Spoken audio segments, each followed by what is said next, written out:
This is Chapter 10, Incursion, of the story Conscious by Esteban Gallardo. As dawn crept into the city at 6 a.m., Daniel, Kathy, and Frank moved like shadows within the trash disposal area adjacent to the fortified high-level class sector of the city. Their hearts pounded with anticipation and fear. Frank kept his eyes glued to his portable computer screen, watching the video feed from the disposal cameras. With a quick signal, he motioned for them to move as one of the garbage trucks obscured the infrared sensors by the main entrance. They slipped through, ducking close to the truck's massive wheels as it lumbered forward, utterly indifferent to their presence. The trucks were only programmed to detect obstacles, and as long as the group stayed clear of its path, they were safe. Upon entering the expansive trash disposal area, they followed Frank's instructions, moving stealthily to avoid sweeping gaze of the cameras. They exploited the dead angles provided by the numerous crates scattered throughout the area, ultimately reaching the locker room undetected. The sterile silence of the locker room felt eerie, a stark contrast to the buzzing tension among the three. Dust coated every surface, and the dull lights barely illuminated the old lockers, untouched relics of a time long gone. The team rummaged through them, finding uniforms covered in faded logos and patches, a distant reminder of the era before the new order had crushed all sense of individuality. "These'll have to do," Kathy whispered, slipping into one of the old uniforms. The clothes were worn and oversized, but they were identical to the ones the cleaning robots wore. Robots designed to resemble humans as a twisted comfort for the high class. "They want everything to look controlled by humans," Daniel murmured, a bitter edge in his voice. "They like to pretend they still hold power over us, even in their machines." With a nod, they all dressed in the faded uniforms, adjusting their collars and hats. The plan was simple in theory, but dangerously fragile in execution. The clothes would pass at a distance, but close inspection would give them away in an instant. They had to stick to the shadows, avoid any wandering eyes, and hope that their timing remained flawless. The group advanced through the high-class city's commercial district, moving in perfect unison, their footsteps muffled by the sleek, polished floors. The corridor lights were dimmed, casting a soft glow over the white, minimalistic architecture, a stark contrast to the chaotic and loud environments they were used in the lower-class districts. Here, the city seemed like a silent, pristine machine, carefully managed and untouched by the noise of ordinary life. For 8 uninterrupted hours each night, this part of the city slept, sheltered from any hint of disturbance. Humanoid cleaning robots glided along the floors, their reflective surfaces catching brief glints of light as they worked.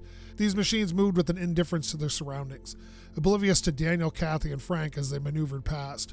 The trio kept their movements subtle and purposeful, fully aware that one wrong step could alert the system. Usually, the cleaning operators are mostly indifferent to any minor irregularities that might be occurring, while their loyalist supervisors were notorious for sleeping during their night shifts, neglecting their duty to oversee the employees' work. However, they didn't want to test their luck with any unnecessary movements that might attract unwanted attention.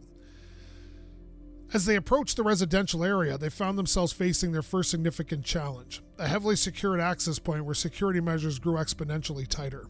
Here, no longer was the high-class city just a place of privilege. It was fortified, meticulously designed to protect its inhabitants.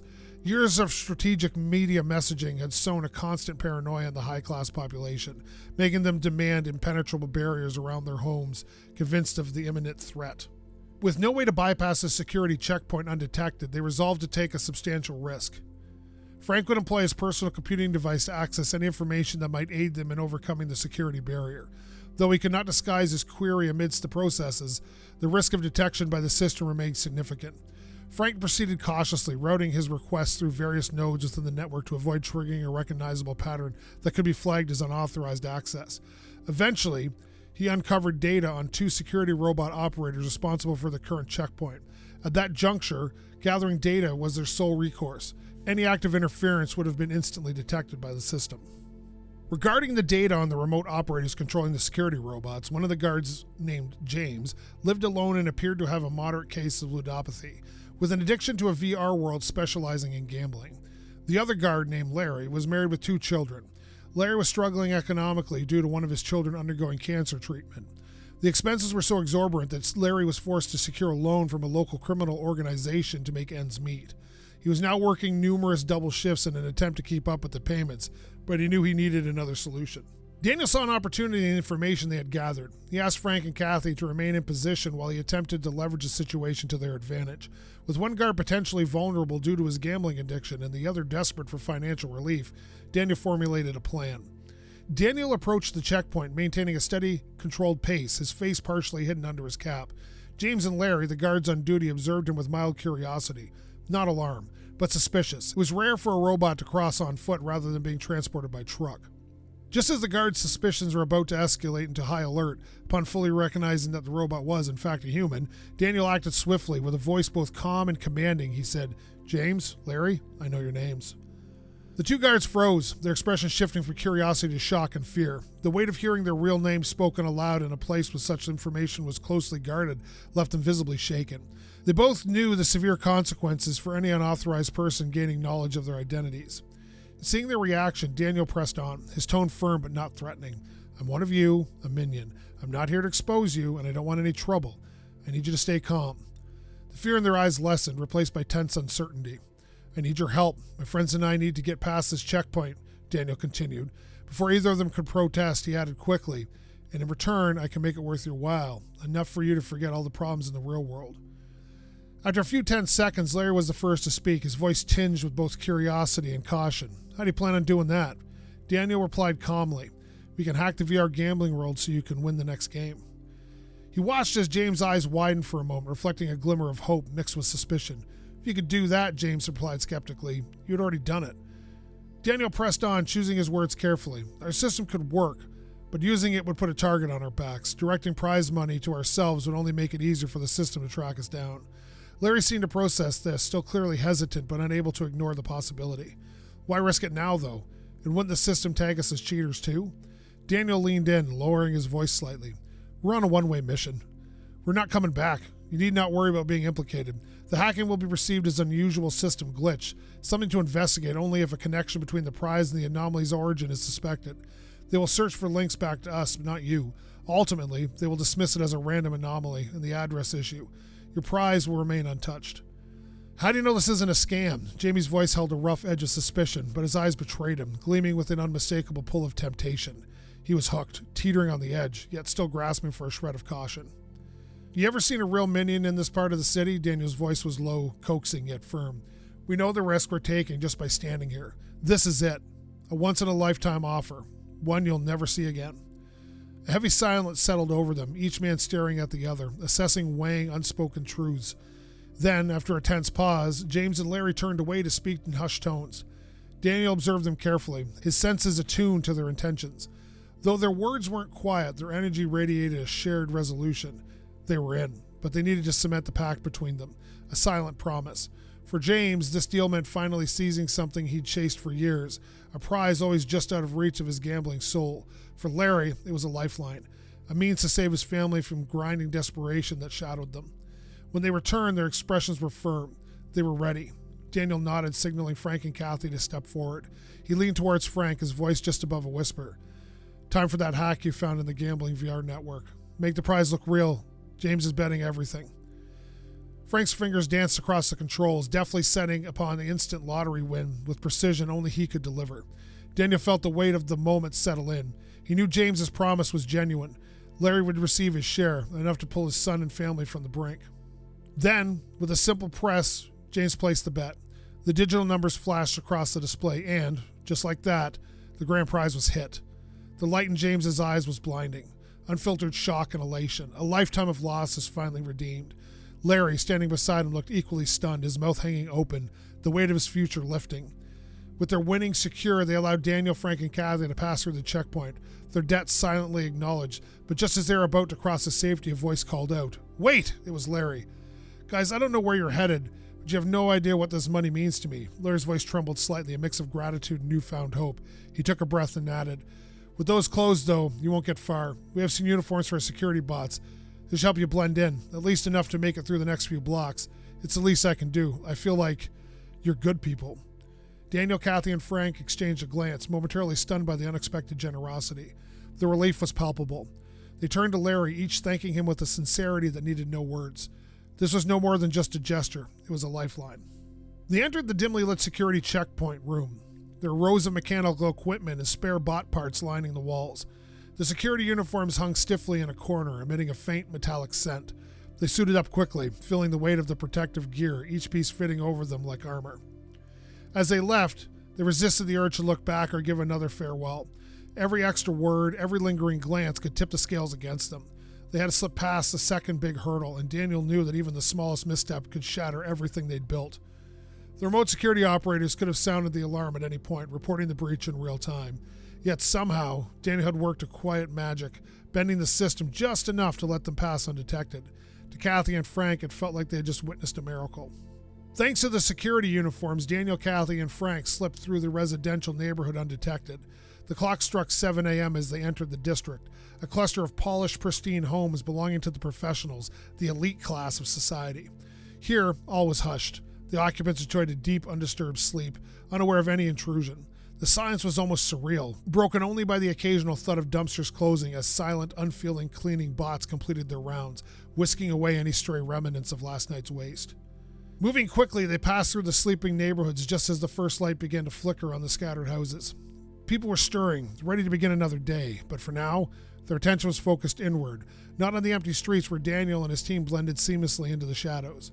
At 8 a.m., the mainframe building came into view in the distance, its sleek silhouette standing tall against the early morning light. These mainframes, scattered across key locations worldwide, powered Mother Brain, the AI behemoth responsible for the nightmare they were all living. Every instruction, every transaction, every silent command was processed through these immense structures, making them both sacred and untouchable to most. They were now in the heart of the headquarters area where the professionals labored daily, building and refining the code that sustained their society. The offices wouldn't officially open till 9 a.m., but they knew they were far from alone.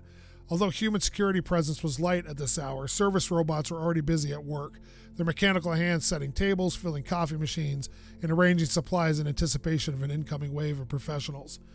Daniel, Kathy, and Frank kept their heads down, careful to avoid drawing attention. The operators controlling the service bots were fully immersed in their tasks, and the loyalists, the overseers who monitored every aspect of their lives here, hadn't yet arrived for their shift. No one was watching the security feeds. No one would think to review the footage just yet, but every second counted. They moved with a quiet urgency, knowing this slim window of invisibility wouldn't last. By the time Daniel, Kathy, and Frank reached the towering mainframe building, the clock reached 8:30 a.m. They moved with a quiet precision, attempting to be as inconspicuous as possible. But with every passing second, the pressure mounted. Time was slipping away. They needed to take bolder risks. "Frank, find us a way in," Daniel whispered, his voice tense but controlled. Frank opened his portable terminal, fingers racing over the keyboard. After a moment, he looked up, eyes sharp. "There's a maintenance door on the side," he said. "Not on the grid, but it might be our best shot." They quickly made their way around the building, finding a stairwell that led down to a heavy, unmarked maintenance door. Frank studied the control panel, but realized it was locked tight. Improvising, he triggered a minor alarm from within the maintenance room itself, hoping it would prompt someone to come investigate. They ducked behind a stack of industrial-grade crates, each one stamped with warnings about refrigeration components essential to the mainframe's operation, waiting for the right window of opportunity to open. A lone maintenance robot operator arrived, unlocked the door with a sharp hiss, and shuffled into the room, drawn by the alert. Luck was on their side. It wasn't a security bot, but a simple maintenance operator, focused entirely on diagnostics. As the operator's attention remained on its console, Daniel, Kathy, and Frank slipped inside, gliding past the door without a sound. Once inside, Frank quickly hacked into the video feed, redirecting the low-priority cameras away from their positions. 9 a.m. loomed closer by the second, but they knew patience was critical. They waited, breaths held, as the maintenance operator completed his inspection. Only when he finally turned to leave did they allow themselves to exhale, their nerves taut with anticipation. They reached the elevator, knowing that this was it, their final leap into the unknown. From this point on, there would be no turning back. In the dim light of the hallway, Daniel, Kathy, and Frank exchanged one last silent embrace, a wordless promise binding them together. Whatever happened next, they were in it until the very end. Frank opened his portable terminal, fingers deftly tapping as he took control of the elevator's internal camera, freezing the video feed with a quick script. He knew the maneuver would trip the system's alarm in just a few minutes, but it would give him enough time to reach the access floor without immediate detection. As they stepped into the elevator and the door slid shut, a heavy silence fell over them. The lift moved at a steady, almost maddeningly slow pace. The calm motion was in stark contrast to the urgent panic simmering inside of them. Trapped in that small, sterile box, every second felt like an eternity. They could almost hear the walls closing in, the weight of their mission pressing down on them. For a moment, it felt like they were caught, frozen, exposed. Then with a soft chime, the doors opened, flooding them with a wave of relief. They stepped out into a vast, cold expanse of machinery and screens. Rows upon rows of high-end server workstations blinked and hummed, each one processing a torrent of data. the very heartbeat of Mother Brain pulsing through every line of code, every wired connection. But as soon as they moved onto the floor, they triggered a swarm of cameras. They knew the drill. There was no hiding from the all-seeing eyes on this level. Alarms blaring to life, flashing red lights casting a stark warning across the vast room. They had seconds, maybe a minute, before an army of security bots descended upon them. Their final countdown had begun. They sprinted down the narrow corridors, every footfall echoing like thunder, until they reached what they'd risked everything to find, a direct access workstation to the mainframe. Frank wasted no time plugging his device into the terminal and launching his bypass script, muttering a silent prayer that it would work. The screen flashed as the script hunted for vulnerabilities, combing the system for any exploit that might grant them access, but the process crawled, each line of code ticking forward at a painfully slow pace. They needed time. Time they didn't have. The first security bot appeared on their floor barely a minute after the alarm sounded. The sensor lights swept the room, locking onto them in an instant. The bot's operator quickly assessed the threat, and the cold, unyielding barrel of a gun rose, aimed directly at them. "Stop! Hands up! Now!" The command echoed through the room, the operator's voice sharp and unrelenting. Frank's script wasn't finished. They needed a distraction. Without a second thought, Daniel stepped forward, placing himself squarely in the bot's line of sight, shielding Kathy and Frank with his own body. "Stop right there! Don't move!" the operator shouted through the bot speakers. Daniel halted, raising his hands just slightly, his gaze meeting the faceless sensor of the security bot. He sensed something in the operator's voice, a hesitation, a reluctance. This wasn't a man eager to pull the trigger. It was a person who didn't want the situation to end in violence, but duty would override hesitation, and the operator noticed Frank at the terminal again. Daniel took a careful step forward, then another, moving slowly, deliberately, keeping the operator's focus entirely on himself. "I said stop!" The operator's voice broke slightly, the strain evident. The bot's gun wavered just a fraction, betraying the operator's desperation to avoid bloodshed. Daniel spoke softly, carefully, searching for the right words, the words that would reach past the machine into the human behind it and find some thread of understanding. "I know you're a good man," he said gently, each word a bridge across the tension. He sensed a subtle shift in the operator's energy, a flicker of doubt piercing the fog of his duty-bound focus. Beneath the rigid demands of protocol, Daniel could feel the operator's hesitation, his reluctance, fighting to the surface amidst the chaos. "I don't want this to end in bloodshed," Daniel continued, his voice barely above a whisper, warm, steady. "I know you don't mean any harm." He willed the doubt to rise, to distract the operator just long enough for Frank to finish the work. Behind him, Frank's fingers flew over the keyboard. Daniel could sense he was close. That final step to disable the AGI subroutine was within reach. Daniel took a cautious step forward, his movements calculated, pulling the operator's attention entirely onto himself. "Please, we had no choice," he pleaded, inching closer, his words holding the quiet urgency of truth. He could feel the conflict within the operator, the tangle of fear, doubt, and duty. The man's focus wavered, and Daniel seized the precious seconds, his heart pounding as he sensed Frank nearing the final command. "Stop moving now!" The operator's voice cracked with strain, the security bot's weapon quivering as it stayed trained on him. But then the operator's gaze shifted past Daniel. His eyes found Frank at the keyboard. Instantly, the operator's energy changed, hardening into something sharp, cold, rage, betrayal. Duty crystallized in an instant. Daniel felt the shift before it was even registered in the bot's movements. The gun swung away from him, lining up to target Frank. There was no more time. Daniel surged forward, throwing himself against the bot with all his strength.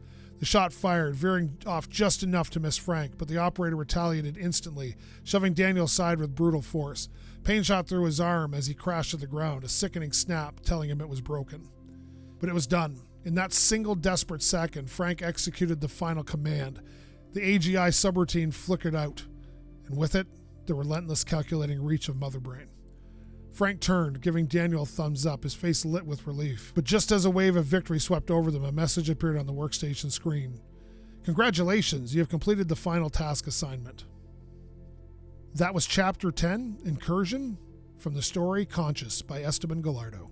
Thank you for listening, and we'll see you next time.